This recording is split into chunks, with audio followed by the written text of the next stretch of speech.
For my 7th birthday, my dad stuck glow-in-the-dark stars on my bedroom ceiling.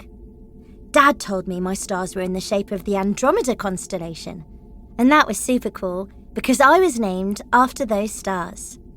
Andromeda Futura. But everyone just calls me Andi. It was that same day I decided I would become an astronaut so I could see the real stars up close. Now I'm so much older, 11 and a half, and guess what? I'm here! I'm writing my diary from actual space.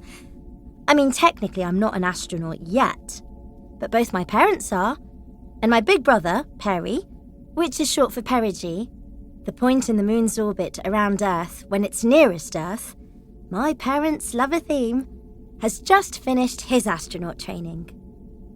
For this mission, I'm what's known as a spaceflight participant, which basically means I'm here as a passenger only.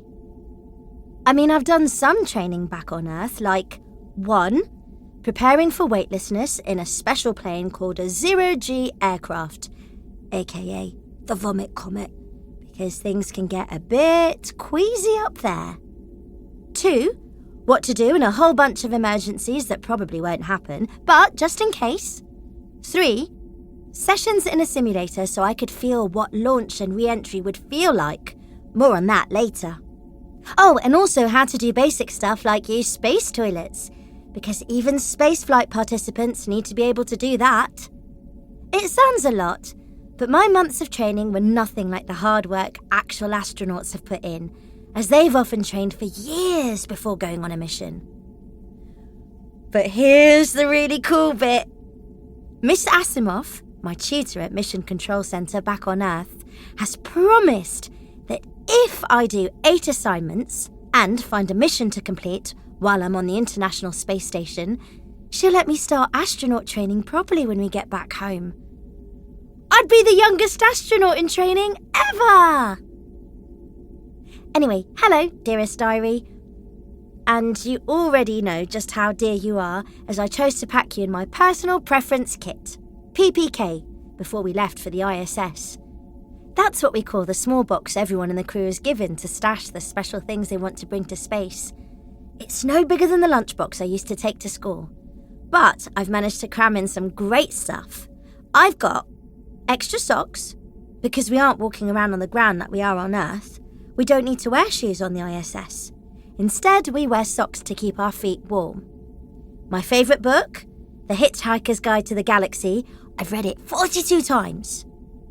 A piece of stromatolite. Mum gave me this.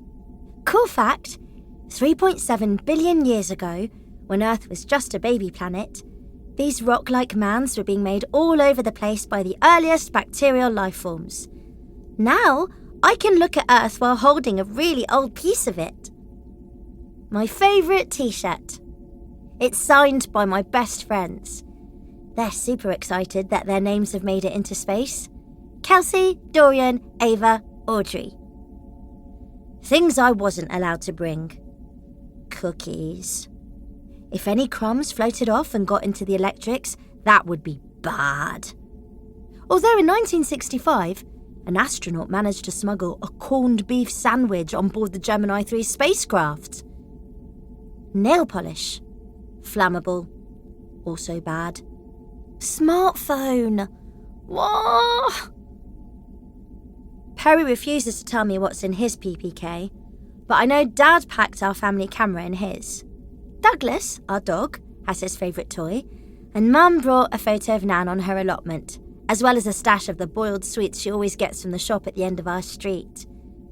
Mum said the point of a PPK is to bring things that remind us of what we love and who we are back home. You can sometimes feel a bit disconnected from everything up here, and our PPK stuff helps us to feel happier. Okay, I've got to do a space-to-ground video chat with Miss Asimov and find out what my first assignment is. Back soon. 1 p.m. My first assignment is so awesome! Miss Asimov wants me to draw a plan of the ISS and label the places I think are the most interesting. I get to draw and explore.